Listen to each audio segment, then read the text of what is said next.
G'day everyone, Paul Stoner here, CEO of Biggin and Scott, and I'm joined today by Bradley Beer from BMT, and BMT are the tax depreciation specialist in Australia. But before I ask Bradley a few questions, personally, I believe if you're an investor and you haven't had a depreciation schedule done on your property, you are not giving away money is the wrong words, but you are not being tax effective in the way that you're managing your asset, because it can be a pleasant experience that makes sense to you all the way through, or it can be a money loss experience by not having the right advice. And before Bradley and I came on, we're talking about people that give advice but don't see it through, and how that can affect your investment.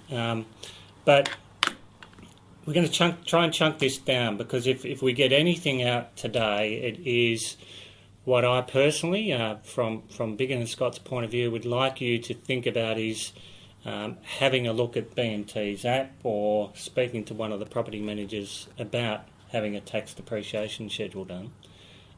So, long intro, Bradley, but so what exactly is a depreciation schedule for a property, and how can it benefit, the owners watching? Yeah. So Paul, look, simply put, depreciation is like the wear and tear of items within a property, and the building itself. And the tax office says, because of this wear and tear, will allow you to make a deduction for the wear and tear. Yep.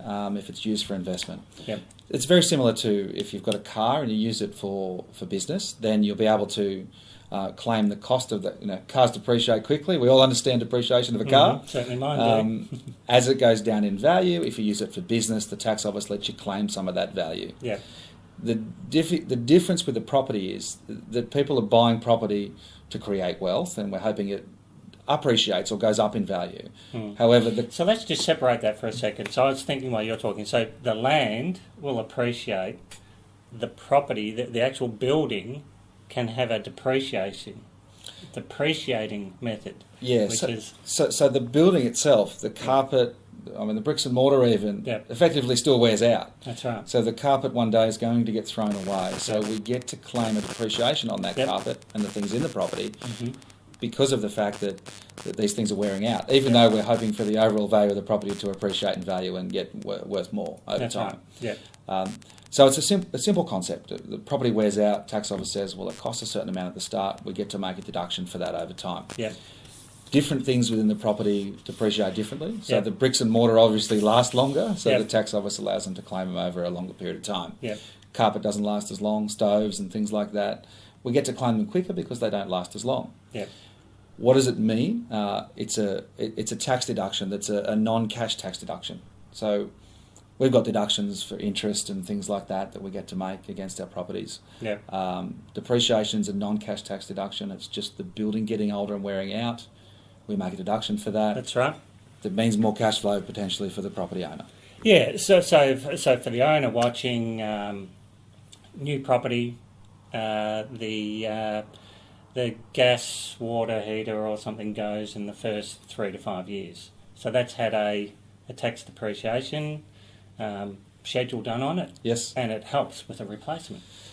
Absolutely. Yeah. Now, that's even another scenario there where... It gets complex, look, I know. The tax office thinks the hot water service lasts a bit longer than that. That's right. But if it does break down earlier, you then claim the rest of the value that's left. You put a new one in, you start claiming the new one. But it does give you a bit of a deduction in that year. We call that scrapping. Yeah. Bit of a decent deduction that year that helps with that cash flow and helps with a bit more tax deduction, so a bit more cash, so you can help to buy that new hot water service. Yeah, well, as Packer said years ago, but they're not doing great things with it, so why give them any more? So, for the owners watching, if you haven't had a tax depreciation schedule done, and this might be a good segue into why have a quantity surveyor do this, and can an accountant do it? If you haven't had it done, the importance of having it done, it's never too late, by the way. There's greater benefits for something that is new rather than old, and so why get the quantity surveyors in to do a depreciation, and why can't my accountant do it? Or my accountant's doing it, isn't he? Look, so there's a few questions to cover in there, I suppose, and let's just talk about, I guess, the quantity surveyor to start with. And I've done a building degree, Yep. and out of that I come out as a quantity surveyor. Yep. Traditionally, what we do is estimate construction cost of buildings. So we basically can get a set of plans, count the bricks, Yep. tell you how much it should cost to put them there, Yep. and all the other components of the building at time. Sure. So the tax office says, well, the depreciation claim relates to these construction costs and values of items. Mm-hmm. So we want someone who knows about construction costs involved in the process. Yep. So that it's not based on some sort of guess of construction cost or something estimated by an accountant or a real estate agent or otherwise. Yep. So there's a compliance piece. We then work with the accountant. I mean, we've got to identify these construction costs, so there's a compliance issue around that. Yep. Then we identify the values on these items and marry that up with some tax rules to help to maximise those deductions. Yep. So we work alongside the accountant or with the accountant. We're like one number in the tax return that's made up of a whole science. That's right. We actually visit the property, Yep. we estimate the cost and come up with these numbers based on the accountant's inability to know about construction costs effectively. Yeah. Well, it's regulation really. They're not approved to do it. To estimate it. That's right. And on the it's never too late question, you can very easily go back for 2 years and amend your tax returns if you haven't been doing it, which for an existing investor is very important to consider, because if you didn't really know, or you thought it was too old or something like that, if there's some deductions there, just like if you don't pay your tax office will come back and make you pay it. Yep. You can go back and say, I should have claimed some deductions last year and I didn't, so can I have them now, please, Mr. Tax Office? Yeah. So using my analogy of the financial advisor who gives you the advice, but it's up to you to do it all. Yeah. So I get my BMT report done. What do I do with it then? After that's quite simple. The accountant uses the numbers out of it and puts them in your tax return. Yeah.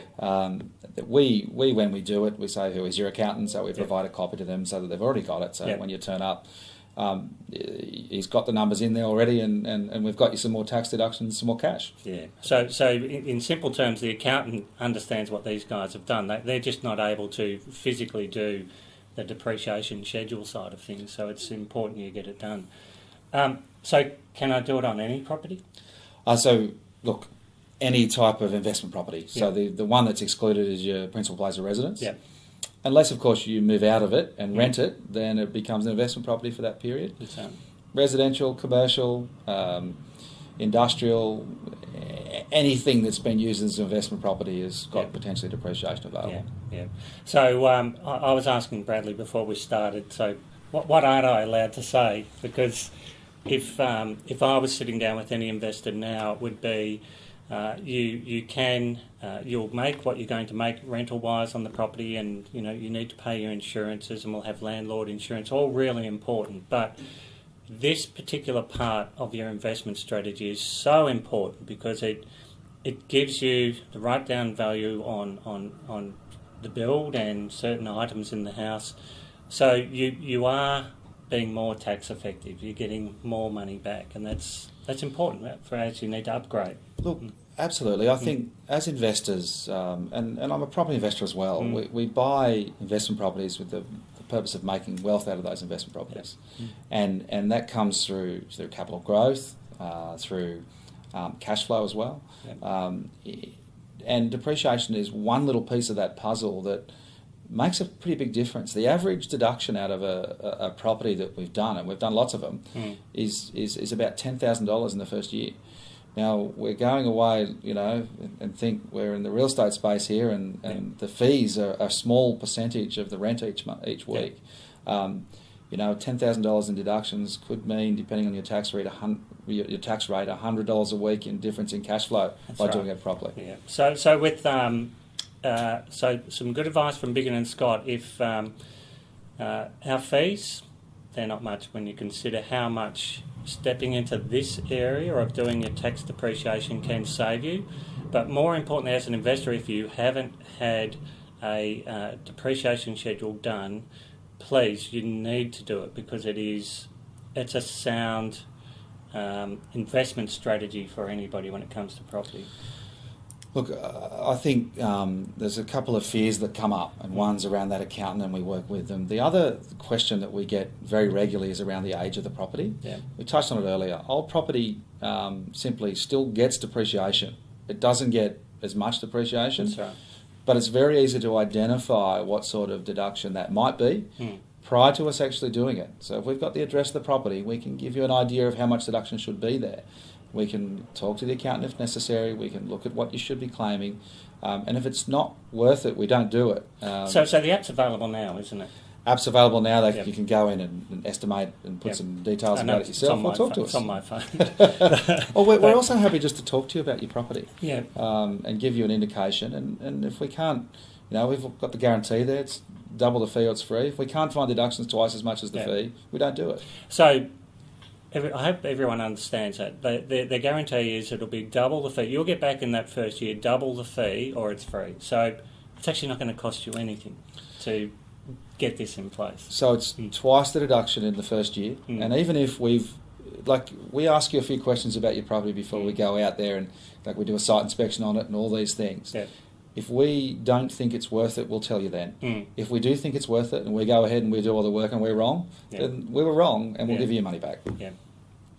Doesn't get any better than that. But please, anybody that's watching, if you don't have a depreciation schedule in place and you are an investor, jump on the App Store, download the BMT app and do an estimate on yours. It's just an estimate, but it'll give you an idea of what you're looking at here, and it'll ask for age of property and so forth, which is really important to the guys, and it'll give you a good stepping stone. More importantly, it could alleviate some of that pain you're feeling as an investor, where you're getting a little bit more back.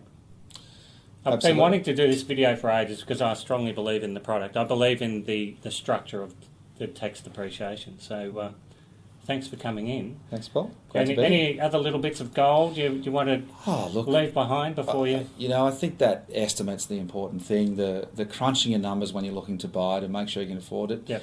Get a bit of education around what it is. Read. Yep. There's plenty available. Yep. And it's easy to sort of get some of these numbers from us before you actually dive in and make those investments. So the thing I've learnt over the years is every investor thinks somehow this is happening without them having done it. And it's simply not. It doesn't happen until you've done it. And that's the advice we'd like to part with today. Excellent. Thanks, Paul. Thanks, Bradley. And thanks for watching, everybody. BMT app, and you'll be on your way. Thank you.